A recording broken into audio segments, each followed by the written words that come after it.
Live 95.1 presents Youth on the Rise. Youth on the Rise. A radio show by the youth for the youth. Join your hosts, Craig Hardell and Tanya Elias, as we shed light on pertinent topics at the cornerstone of our lives and our nation. Tune in to hear our guests every Monday night from 8 to 9 p.m. as we impart knowledge and guidance to our listeners.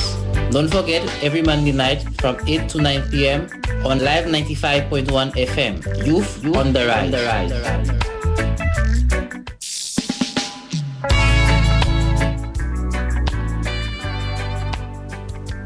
Good evening, listeners from St.Lucia and online. Welcome to another episode of Youth on the Rise. Again, I am your host, Craig Hardell, and this evening we are going to be touching on a very pertinent topic, a very interesting one, I must say, and it's one that's timely for a lot of people. Again, sometimes we live our lives and we make certain mistakes and we really just have to deal with it. And to begin, a study for quote. Again, this evening the topic is that of teenage pregnancy. And again it reads, there is sanctity involved with bringing a child into this world. It is better than bombing one out of it. And that is by James Baldwin. Now, teenage pregnancy is on the rise in the Caribbean. It has been for quite a while now. And it's something that can happen to anybody. It's not unique to race or economic status. If the conditions exist, or if you allow the conditions to exist, it can happen. Alright? And this evening we are going to elaborate on the do's and the don'ts and what to do if you're in that situation. Again, when we speak of teenage pregnancy, again we speak of a teenage girl, usually within the ages of 13 to 19, becoming pregnant. Okay? And in the Caribbean, countries such as Belize, Jamaica, Guyana, St. Vincent and the Grenadines have the highest rates of teenage pregnancy. Also, our country, St. Lucia, isn't among the highest in the Caribbean, but it is something that is still prevalent on island. And it is important that those who are in that situation, teenagers who are having a child prematurely, no one understand how to deal with it. I mean, it's not the end of the world, but there will always be many challenges involved. Okay? Now, first question I would really discuss here is a common one, because when these things happen, we are always surprised. Everyone's always surprised. No one expects X person or Y person to get stuck. And that question is, who is to blame? Who is to blame? Again, normally when one person, that is a female, discovers that she's pregnant, or if she denied it and she got tested, or she went for pregnancy test and then it was discovered that she was, there is an initial stage of denial where she doesn't believe it, she's traumatized. I mean, just thinking of what can happen if my parents know. On the other hand, the guy himself is he's in a state of denial as well. He's traumatized too, in that the first thing he'd rather do, instead of considering that it maybe his, is denying and saying that it's not his. Again, that's a common one. Normally, the guys are quick to accuse the women of having more than one partner and it just not being them. And yes, that's a possibility. But a lot of men, well, teenage fathers at the time, go through that stage where they simply deny. And eventually, most of the time, when it's not the case, when it's actually theirs, they slowly begin to accept and move ahead. Now, who is to blame? Is it the church? Again, it's where most people learn a lot of moral values. Where, let me rephrase, it's where most people are supposed to learn a lot of moral values. Is it the parents, the children's, teenagers' parents? Is it the teenagers themselves? And it's easy to point fingers, but the reason I really brought this question up is to emphasize that all parties have to bear some brunt of blame. Again, we love to isolate people and put them in the spotlight when something has happened, but we do not realize that that thing didn't just happen. There was a cycle to it. It started from somewhere.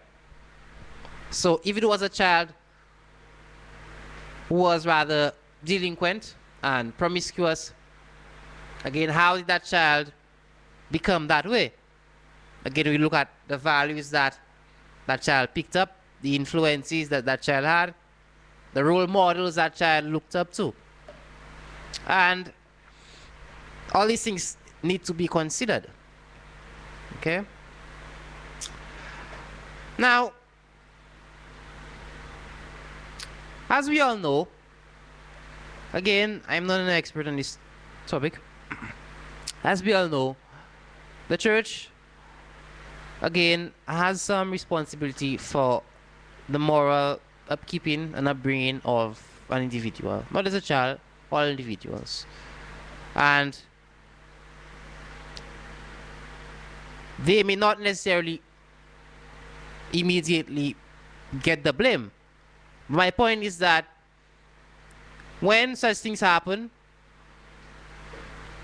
they have to bear some of it.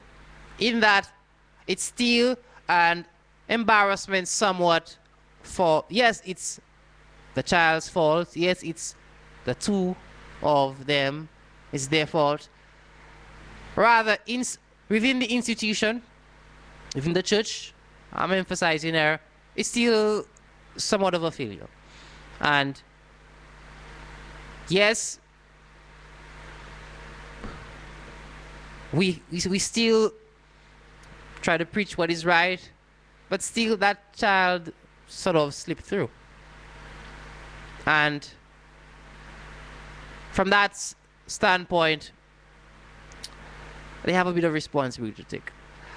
Again, we have parents. Again, it could be, again, it's never directly say the parents' fault because the parents were not the one doing it. Rather, the values that they passed on to their children, whether or not they were role models for their younger ones, whether or not they really guided them, offered them advice, offered them counsel as to the best practices to keep, who to socialize with, the good friends to keep, the bad company, who to avoid. Sexual practices. Again, did the parents ever speak to the children about sex? I mean, I know for teenagers, maybe a taboo topic for some parents. Again, depending on the age of teenager. Again, we have people getting pregnant from 9 sometimes. I know it's young, but again, let's take that age. I mean, if you're a 9-year-old, you'll feel a little uncomfortable speaking some things or touching some of these topics to them. And even a little older, sometimes the parents are not really close to their children, and these conversations never take place. They never had, right? And that here is a problem. And in that light, a lot of parents fall short. I'm not blaming them directly, but in terms of instilling the proper values to their children, a lot of them, I'm not saying all, a lot of them actually fall short, right? Now, finally, again, the children themselves, those who engage in sexual act, again, sometimes one may get pregnant and it may be a brief encounter, first time, it may be one was intoxicated. I mean, many other reasons and factors can come into play, but still it's only the two of them, and they were not smart enough to take necessary precautions. That's one. They would not, they allow themselves, to become influenced by their peers into making decisions, the wrong decisions. They were curious. Many reasons that I am going to touch on in a bit. So they themselves, third party, have to bear a lot of the blame, right? A lot of times it's not the parents, not the church's fault. Again, you find parents and even churches that they go to instilling proper values in the children.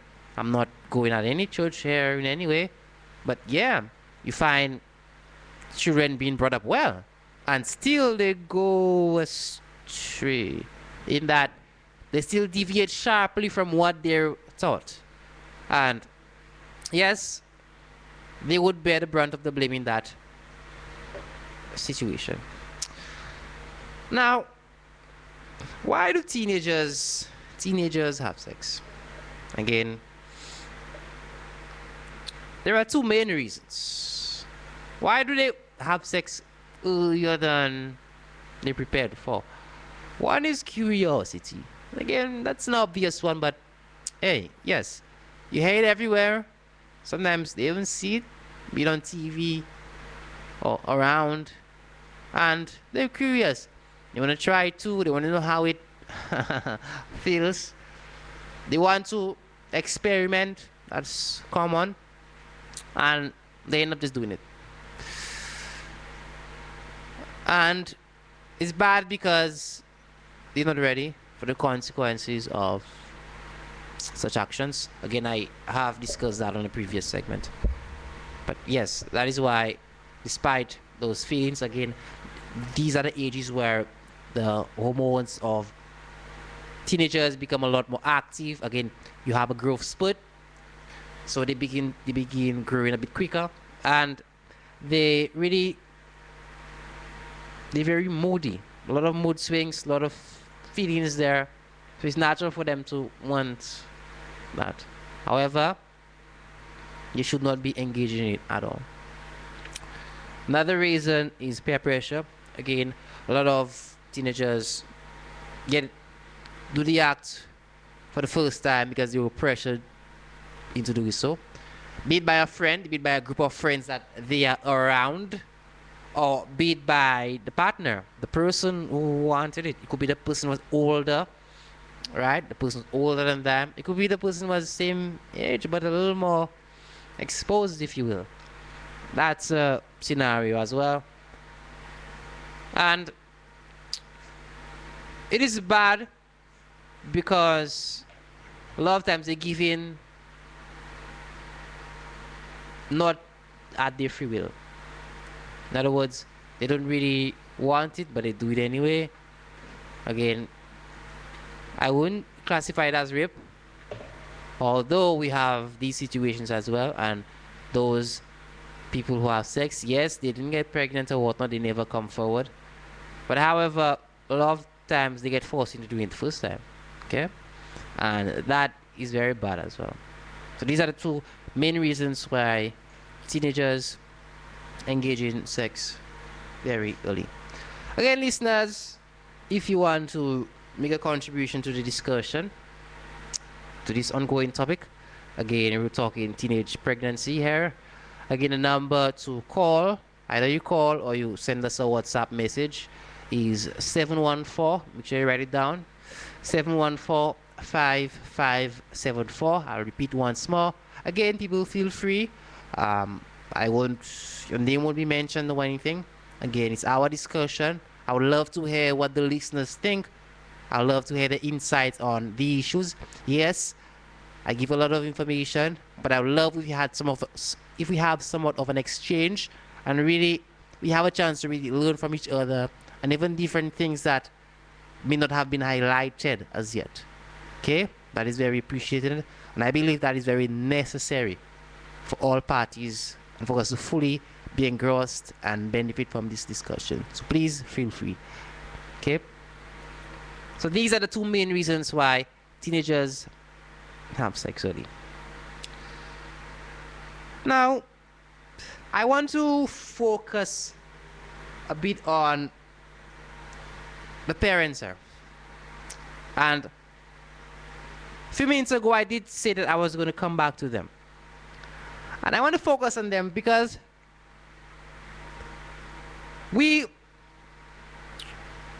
I've spoken about situations where a child may try to prevent pregnancy and may actually get pregnant. But what about for the child and the parents of that child where the daughter is actually pregnant, or the son and he got somebody else pregnant? They have to deal with it. And how the parents deal with it, how the parents react, but they move on from there, has a big impact on the child's future, either the one that is pregnant or the one child is pregnant for. That's the male in that case. So how the parents react to it is very important. Okay, and here I want to focus on how do the parents deal with a teenage pregnant daughter. Again, commonly parents deny to. They denounce it. Initial reaction obviously is frustration and disappointment. It's obviously frustration and disappointment, and they have a tendency to simply push the child away, put the child out, go to live with the boyfriend, or go to live alone. Yeah, tendencies for that to happen. And what parents need to understand: yes, child messed up. Yes, child put themselves in a real bad situation that they should not be in. But what position are you putting that child in when you put them out? What position are you putting that child in when you send them to live with somebody? And the other person may not necessarily be able to fend for themselves very well. Far less fend for daughter and what's coming. Okay? You need to really consider that, parents. Also, so the first thing after considering what future you may be giving the daughter if you remove yourself from their lives, first step upon receiving such news is that you should try not to panic. I know it's easier said than done. I can picture a lot of listeners chuckling and laughing, and I mean, yeah, it's easy for you to see this, but you really need to control your emotions, because you may be feeling overcome with emotions, disappointment, sadness, anger. But what about the younger one? What about the one who's actually pregnant, or the guy? He may be feeling worse. You think he's feeling comfortable? You think she's feeling comfortable? Again, it's embarrassing for her. Alright? Also, it's really disconcerting. Again, she may be worried about what other people may think, may be worried about her future. So the parents really need to, for one, control their emotions and focus on relaxing that child. Again, child is young, child is not a fully fledged adult as yet, and you need to focus on comforting that child. In that, you allow them to vocalize their thoughts. It's okay if they cry, and I mean, there will be consequences. And but you really give them a channel, an avenue to express themselves, to speak up. How did it happen? Okay? How did it happen? What is going through your mind? Why did you leave the house without my permission? Give them a chance to speak up. Allow them to really let out all those fears, all those bad emotions, the guilt, the shame. Let them say it.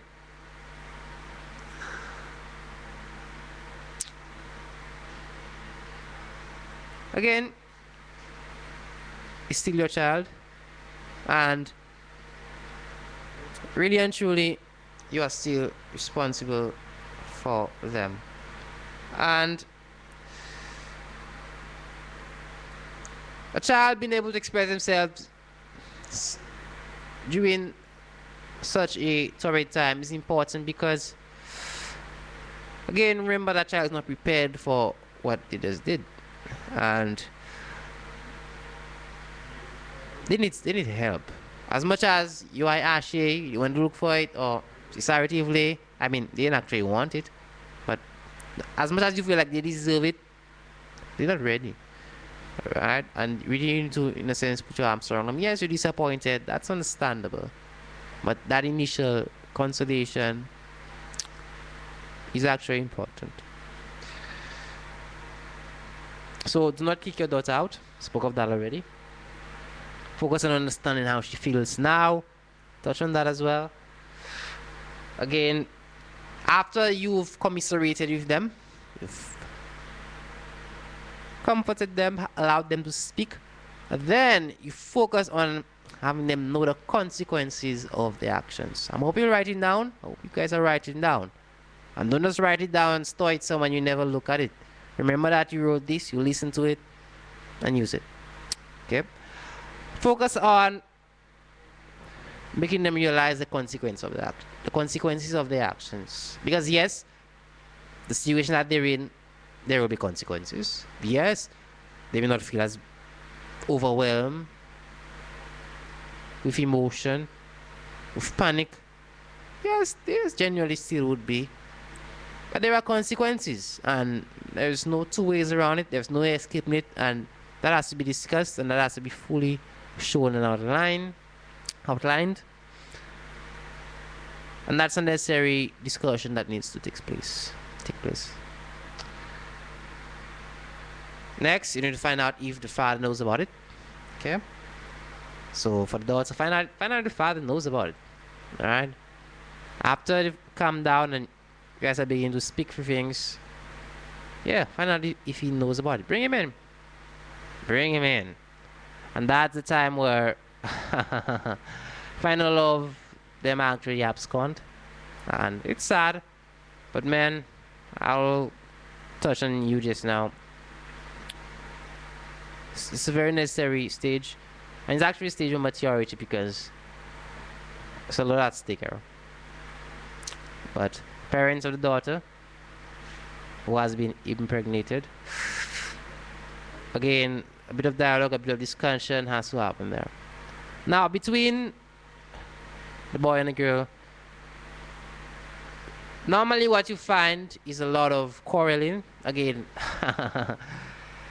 the denial, one denying that the guy denying that he's actually father responsible, and he probably requesting a test, DNA test. Again, I actually think that's fine, It's fine, not that he should be this cruel, but if he's not sure, yeah, it's only it is and it's not.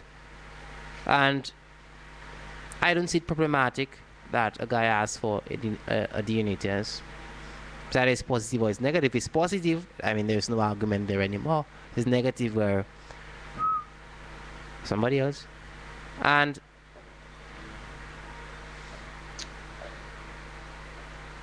also, when both of them come together to discuss the situation, both of them need to be spoken to, and they need to be made to understand that the futures will be impacted and how it may be impacted and the changes that may have to go on. Okay, very necessary. And again, I was speaking on the boy and the girl. Sometimes they quarrel, sometimes they don't disagree, and even fights, and that should be avoided. Do not make them engage in that kind of behavior if you're around. And you find one of them arguing about things like one not using protection, and he never told me how to do it. I mean, a lot of silly things get raised. One wasn't really savvy when it comes to protection, and other little things in the act, and you find them going back and forth. I mean, yes, it's normal, but at that stage, when one is already clear, very clear that one is impregnated, that shouldn't be happening too much. Out. All right. Action. You've had a reaction. You have to deal with it. Okay. So again, yes, the bickering back and forth is normal at the start, but after a while, that dust has to go away. You have to deal with what you have now and the way forward. So, parents, these are some of the steps that you would take to begin to deal with such an occurrence, such a problem, and really begin to chart the way forward, not just for your children, again, as the parents of a daughter, girl, and son, boy. Both parents have to come in and guide them along. And it's not just a way for them, but a way for you as well. Again, you may have to take on a little responsibility. Again, it doesn't mean that you take responsibility. You take all responsibility, sorry, but you may have to give them a little help and guide them. Okay, so it's charting the way forward for you as well. Next, how does a woman deal with it? So again, the daughter, I mean, she realizes she's pregnant and she alone knows and no one knows, and she's shocked and she's overcome by all these emotions: fear, shame, guilt. What is the pastor going to think of me? What are my friends going to think of me? Won't be able to attend school.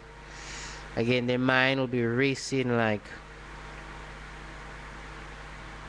a plane. And yes, the worrying is normal, but first and foremost, you need to calm down.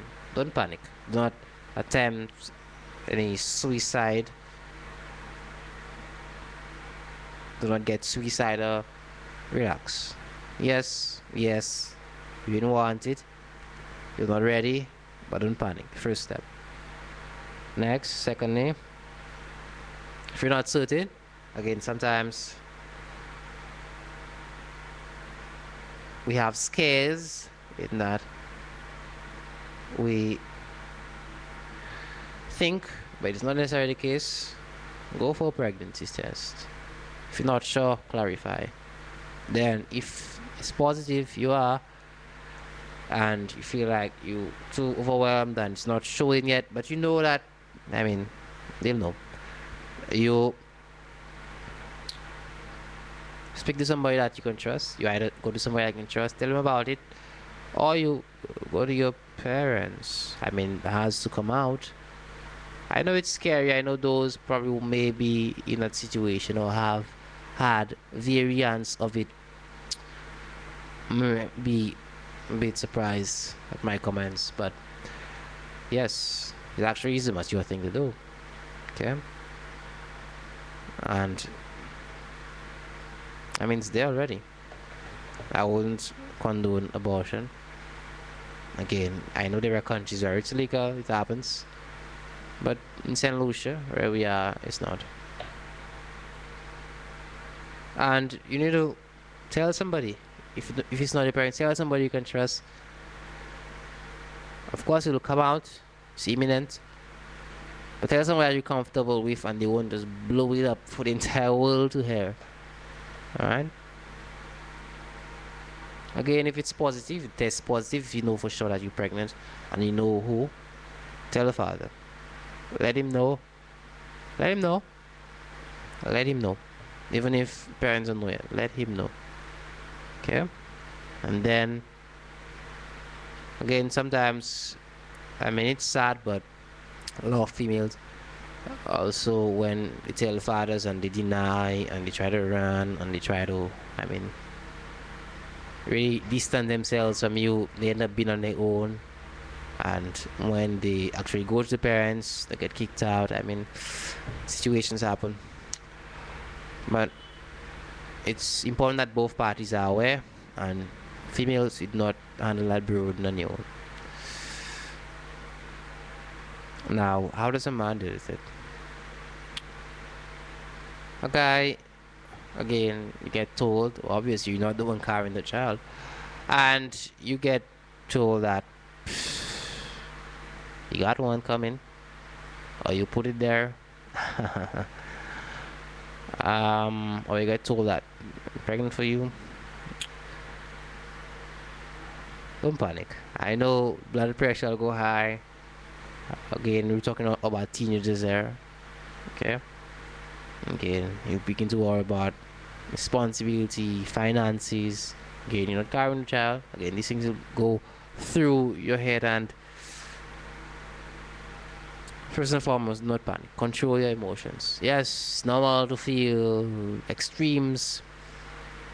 You're afraid, feel ashamed, disappointed your parents, disappointed your teachers.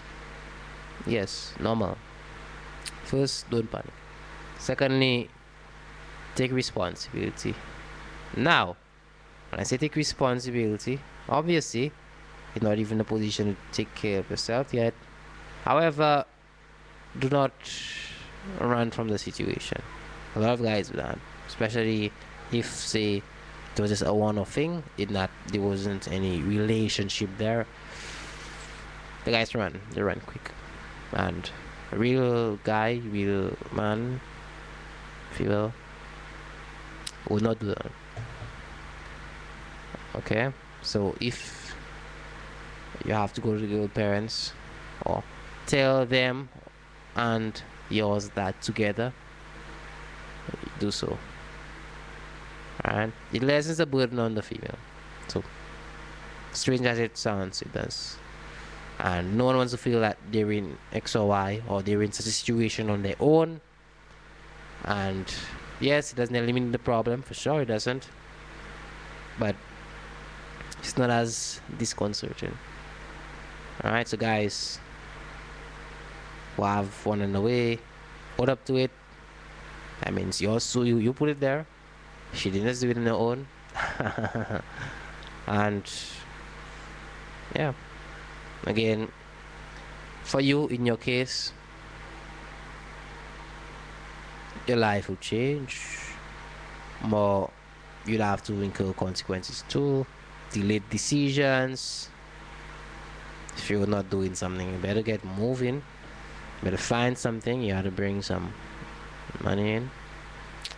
And yes, we have situations where the parents cover it up, but 9 out of 10 times, you gotta get moving. And I mean, if you're already employed, you need to step up. Okay, that's the gist of what I'm saying. And the way that you may have pictured your life, certain situations, the timing of certain things come out, it may have to change, and you cannot change that.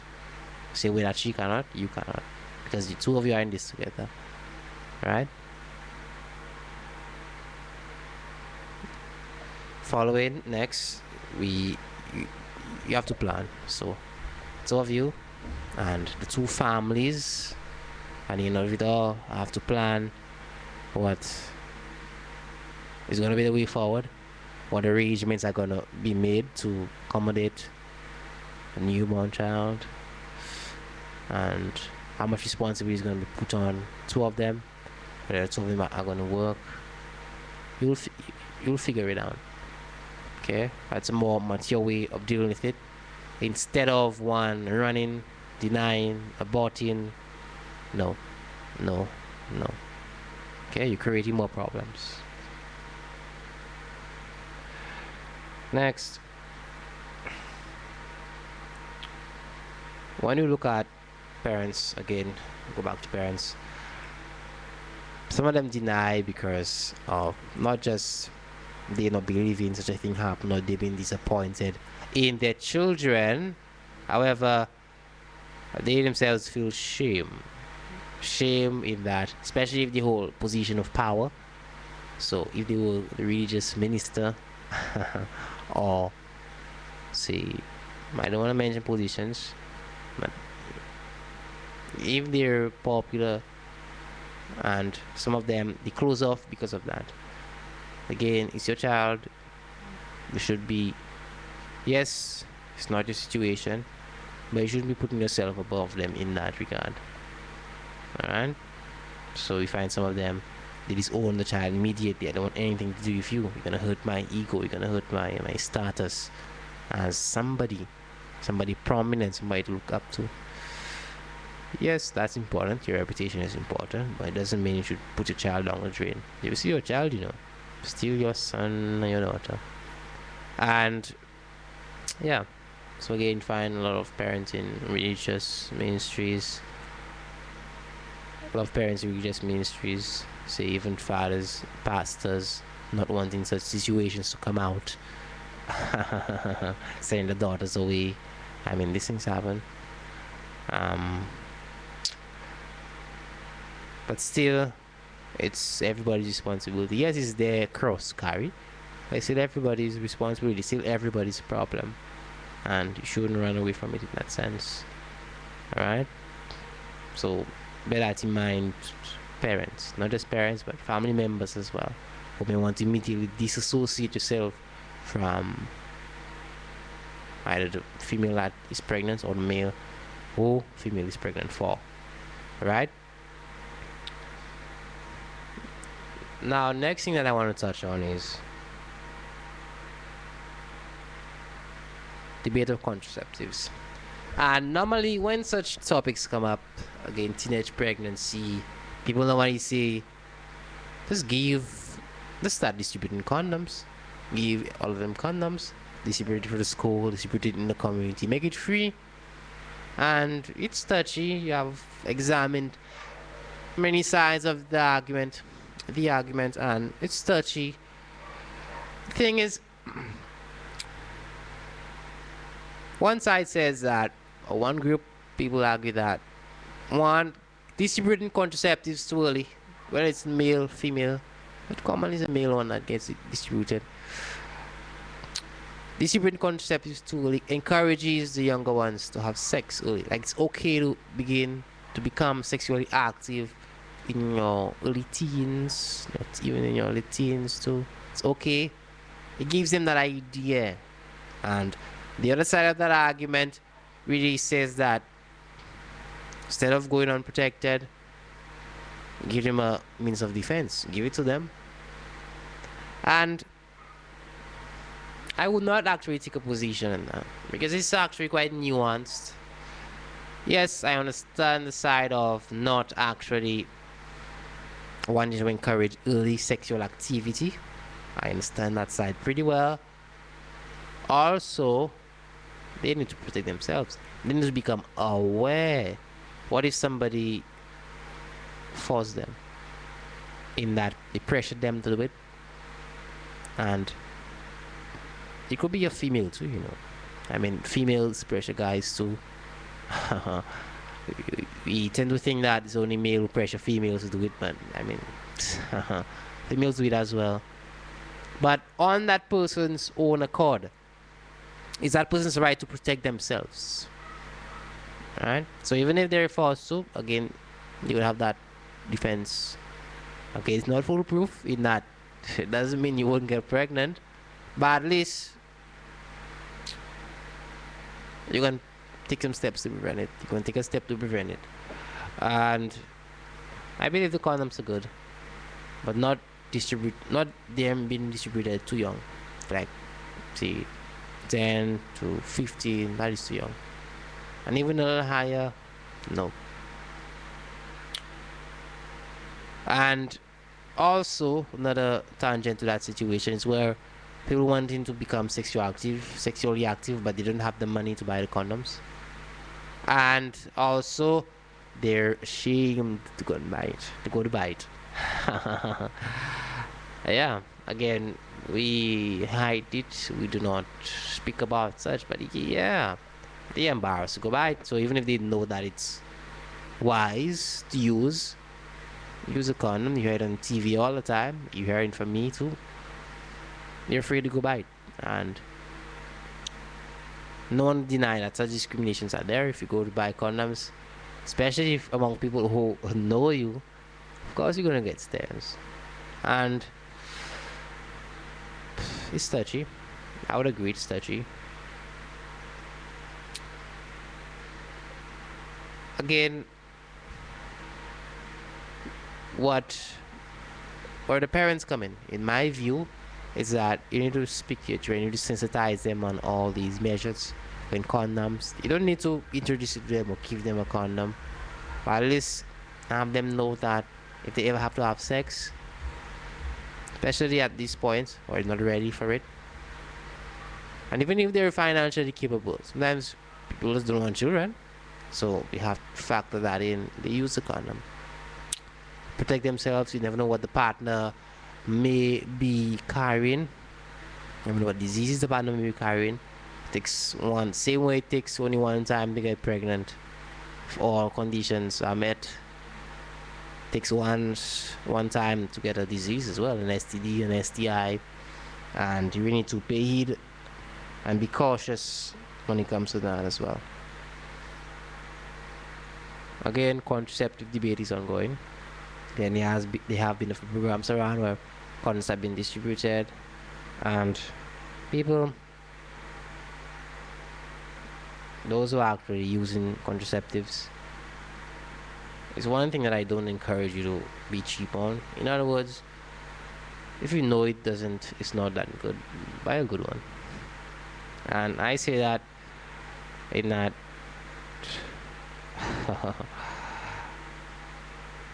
it's better to be safe than sorry. Alright?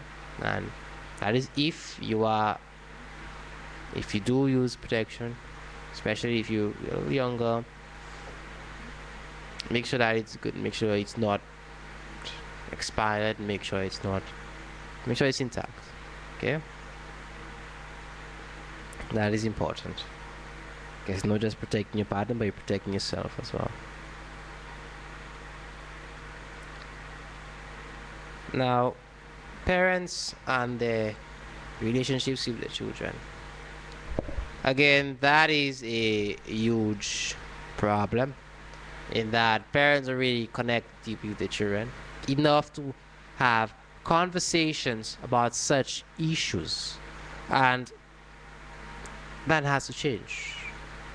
Again, parents assume that the child knows, or the child will not do it, or the child will even listen. But it's not always the case, people. It's not always the case, and you really need to make sure you're connecting with your child. And it's not just you speaking to them. Common error. You need to make sure that they're speaking to you as well. Alright? Feedback loop error. Make sure that they themselves are speaking to you about themselves. Okay? Make sure that you as a person are sociable enough, warm enough, that they can come to you something. Starts there, you know.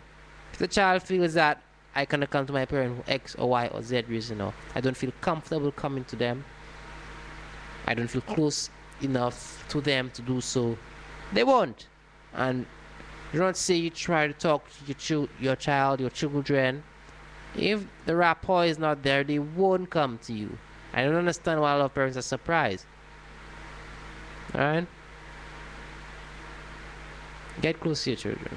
And again, sometimes, even if parents try, I know and I understand that sometimes children do not pay heed, they don't take advice.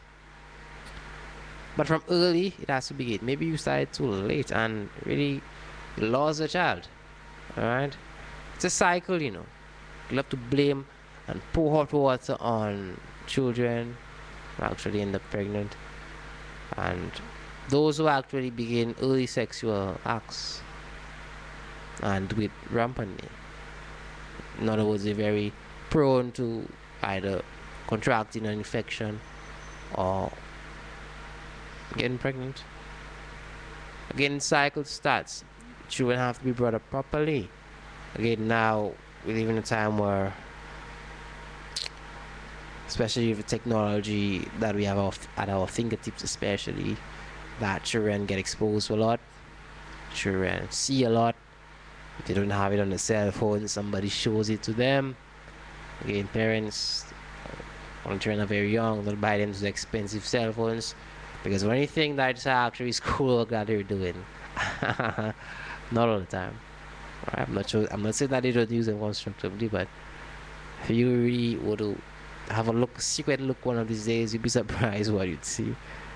And the idea is to get close with your children, talk to them, see, show them what is expected. And for me, the real crux of the problem is that a lot of parents are not role models. Not role models for the children. That's sad. I mean, it's sad. A lot of parents are not role models for the younger ones. And how do you expect your children to emulate values that you do not even practice yourself? It's a very serious phenomenon. I would expect young ones to practice values that you yourself don't practice. Alright?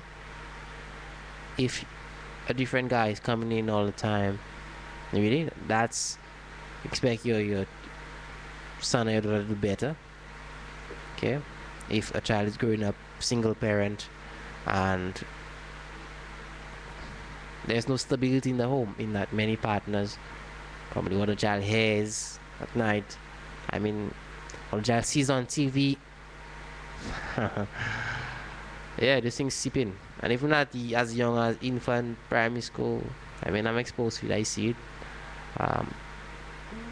The influences that the children have is dangerous, and we wonder why they think this way, wonder why they engage in things that they do. Again, some music plays and I mean, they're on it. You'd swear that they're adults. Again, I mean, I'm not discriminating who listens to what. I mean, we live in a free world, but again, the influences, the practices, they start from young. That's the point that I'm making her, and you really need to understand that cycle and try to intercept it. Again, as parents, we not always have control over what the child sees, what the child hears. Again, that is a measure of the influences the child have around them at school, community, friends. Again, you don't always have full and direct control over that. But you need to do your best. Talk to the children and tell them about your experiences. Well, not just sexual experiences, of course, but really experiences where you had an encounter and you avoided it, or you refused somebody. Because when the children are young, especially when the parents are in a position to really speak to them, children are around, they look up to you, they respect you fully, you need to, right? You need to have that love, that knowing that the parent is here to support me. Not the child depends on the parent, but the parent is here to listen. Again, tells me certain stories, and that's how the child is here. Just that the parent is here. Sorry, that child will be less likely to be swayed by a boyfriend offers some money, one that offers her things. You'd be surprised the reasons why they actually go astray. You might think that it's your fault, but sometimes situation comes up where it was too good for them elsewhere, seemingly. That's for them. It's too good for them, seemingly. And yes, again, children need to realize that the parents Need to realize the financial limitations of the parents. Again, children, some of them want things too fast. Not that things are bad, but they do not want to, understand that nothing comes easy. Even the basic of necessities that they have, a lot of hard work has to go into getting them, and they need to understand that and be content with what they have. So the younger ones, in order to avoid that pitfall, please be content. Right? When you go to school or you go out and you have some money, be content with what you have. Be content with what you have. Say thank you. Right? You didn't get it from the sky for you. Right? You didn't come from the sky. A lot of work went into getting it, and you have to be thankful for that. You have parents. A lot of kids don't have parents to do that for them. Okay, a lot of kids don't have parents who actually be around and give enough of counsel. So please, if you get good advice from your parents, if your parents try to reach out to you, don't be hard, don't be uptight, and because you think you're man or you woman, you don't want to listen. I mean, they're there, they care for you. Be a bit more receptive and listen to what they have to say. Alright? Because when you're in trouble, the first people that you go back to is them, not the boyfriend. Alright? Now,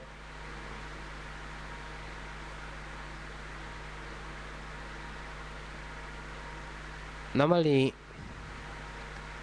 when a teen very early on as a child, they tend to drop out of school for a while, and in their mind, that's it.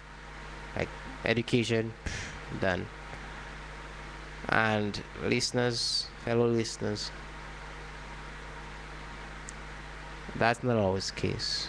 Okay, your life is not necessarily over as you put into school in education. Several people who have had children very young and they went back to school, they got degrees, masters, doctorate. I mean, still happened. Okay, so your education is not over, and doesn't mean you may need to go to university, or you may have to go to university. Go get a course somewhere. Go help yourself. Okay, as after the child has been born and is growing up and is pretty stable, again, child has been supported. Help yourself. Especially say if you didn't finish secondary education. Try to have it done. If you don't get accepted back into the secondary school, try to take the exams externally. Okay, again, CXC, try to get it, take it externally. There are some centers that offer it. Okay.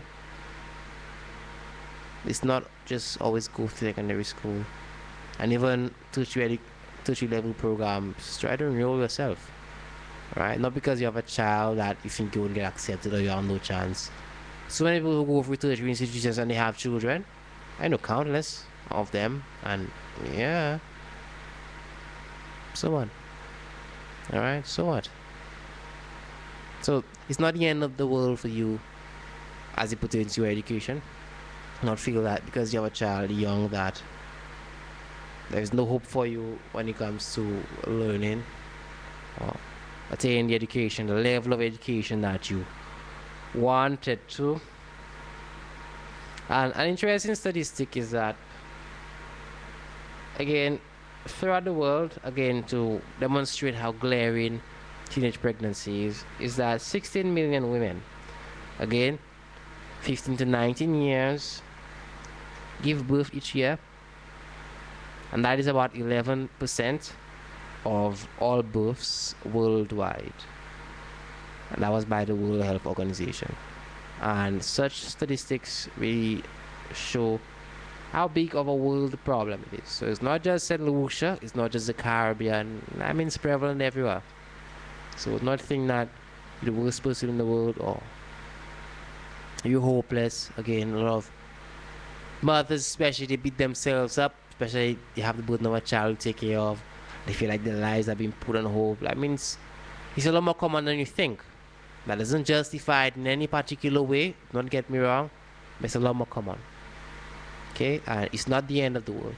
It's not desirable, it's not favorable, obviously. I'm sure you wouldn't want to be there,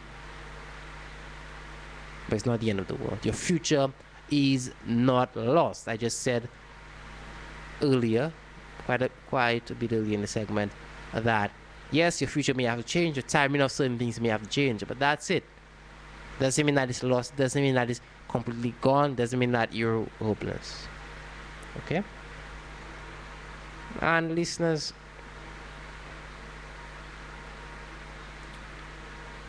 again, a teenage pregnancy, a teenager becoming pregnant is an issue for the entire society. Again, I touched on the parents, how they should deal with it.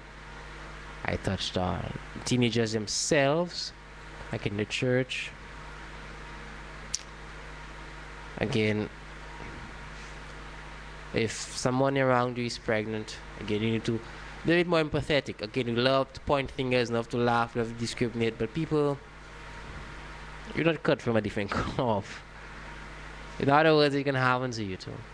And yes, when we're in certain positions, we love to look down on others, but people, and yes, people are careless and are knowingly careless and end up in those situations. I'm not denying that part.